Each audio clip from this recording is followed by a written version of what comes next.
หลังจากการล่มสลายของกรุงโรมและจักรวรรดิโรมันตะวันตกในปีค.ศ.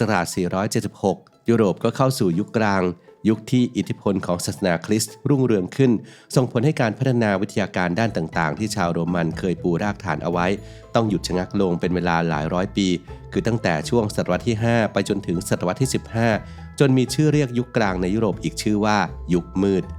คลิปนี้อับดุลไททูบขอนำเสนอเรื่องราวประวัติศาสตร์ในเชิงเปรียบเทียบเพื่อฉายภาพให้เห็นความแตกต่างครับว่าในช่วงเวลาเดียวกันนั้นเกิดอะไรขึ้นกับดินแดนอื่นๆทั่วโลกรวมทั้งประเทศไทยของเรากันบ้างซึ่งจะช่วยให้เราสามารถเชื่อมโยงและเข้าใจความเป็นมาเป็นไปของบริบทต่างๆได้มากขึ้นครับ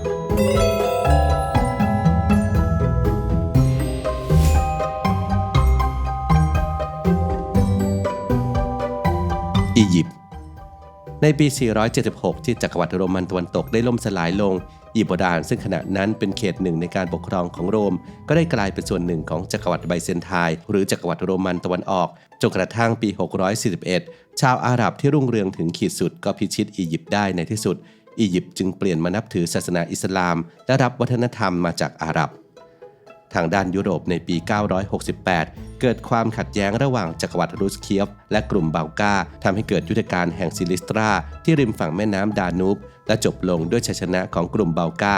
และใน1 ปีถัดมาอียิปต์ก็ย้ายเมืองหลวงจากอเล็กซานเดรียไปยังไคโร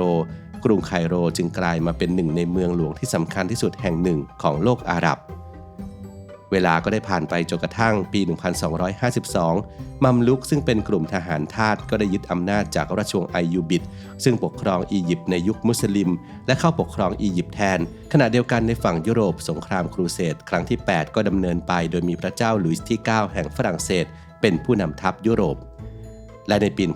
1517 อารยธรรมอียิปต์ที่เคยยิ่งใหญ่ก็ถูกจักรวรรดิออตโตมันพิชิตลงอย่างราบคาบและกลายเป็นส่วนหนึ่งของออตโตมันในที่สุดและในปีเดียวกันมาร์ตินลูเทอร์บาทหลวงชาวเยอรมันก็ได้ออกประกาศข้อโต้แย้ง 95 ข้อเกี่ยวกับหลักการของศาสนาคริสต์นิกายโรมันคาทอลิกจึงนำไปสู่การปฏิรูปศาสนาคริสต์และเป็นต้นกำเนิดของนิกายโปรเตสแตนต์ในเวลาต่อมาแอฟริกา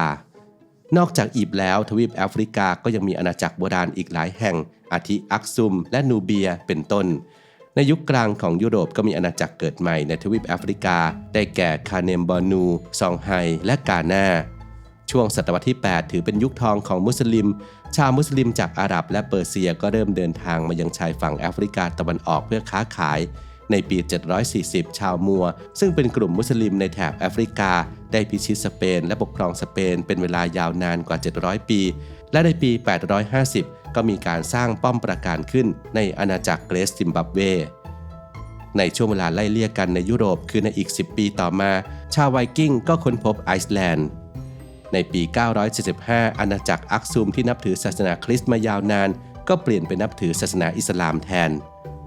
ช่วงศตวรรษที่ 11 ก็ได้เกิดสงครามครูเสดซึ่งในช่วงเวลาประมาณ 200 ปีที่สงครามศาสนาครั้งใหญ่นี้อุบัติขึ้นที่แอฟริกาก็มีเหตุการณ์เกิดขึ้นมากมายจักรวรรดิกาน่าล่มสลายลงและเปลี่ยนไปนับถือศาสนาอิสลามราชวงศ์ซากเวก็เริ่มเข้ามาปกครองเอธิโอเปียเมืองทิมบักตูได้กลายเป็นนครศูนย์กลางของจักรวรรดิมาลี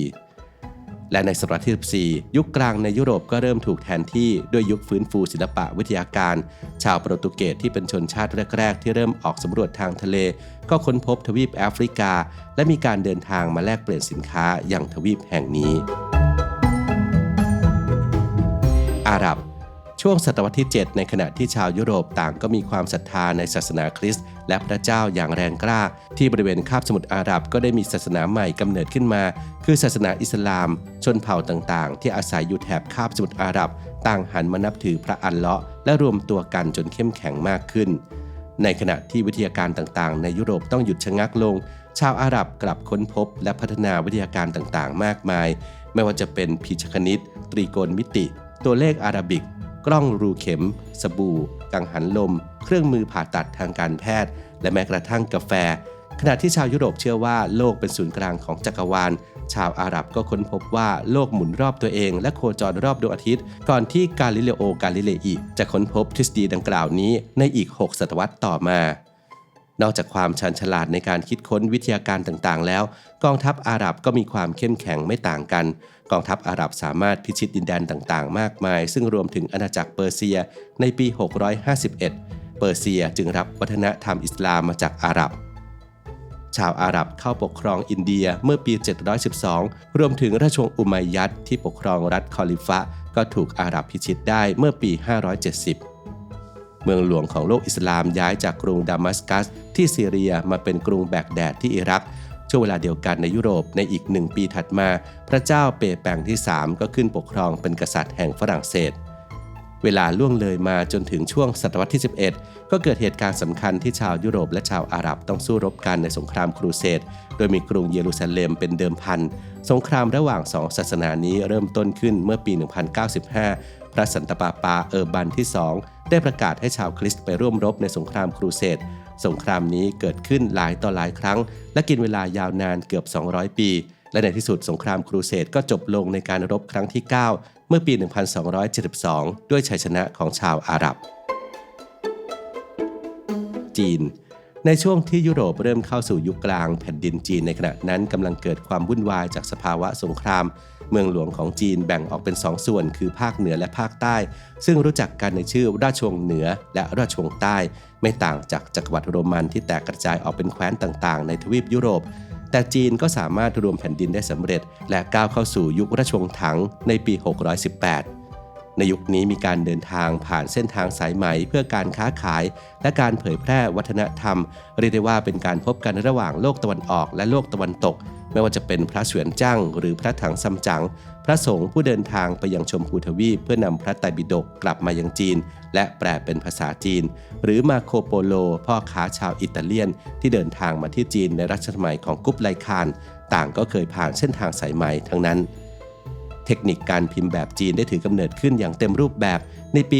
868 มีการพิมพ์พระสูตรหมวดวัชรปรัชญาปารามิตาสูตรซึ่งมีอายุมากกว่าแท่นพิมพ์ที่กูเทนเบิร์กผลิตถึง 571 ปี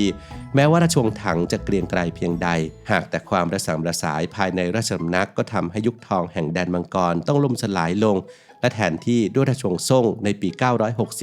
พร้อมๆกับที่ในอีก2 ปีต่อมาพระเจ้าออตโตมหาราชแห่งเยอรมนีก็ได้เป็นจักรพรรดิแห่งจักรวรรดิโรมันอันศักดิ์สิทธิ์ต่อมาเมื่อราชวงศ์ซ่งอ่อนแอลงและชนเผ่ามองโกลที่อยู่ทางตอนเหนือของจีนมีกำลังทหารที่เข้มแข็งกว่าจึงโค่นล้มราชวงศ์ซ่งและสถาปนาตนเป็นราชวงศ์หยวนแทนเมื่อปี 1271 โดยมีกุบไลขานเป็นฮ่องเต้ซึ่งในปีเดียวกันนั้นมาโคโปโลก็เดินทางจากยุโรปมายังจีนส่วนในโลกตะวันตกสงครามครูเสดครั้งที่ 9 ซึ่งเป็นสงครามครูเสดครั้งสุดท้ายจบลงด้วยชัยชนะของชาวมุสลิมแม้ว่ากองทัพมองโกลจะเข้มแข็งเพียงใดแต่ก็ไม่อาจต้านทานกองทัพชาวฮั่นที่นำโดยจูหยวนจางได้ราชวงศ์หยวนก็หมดอำนาจลงและราชวงศ์หมิงก็เข้ามาปกครองจีนแทนในปี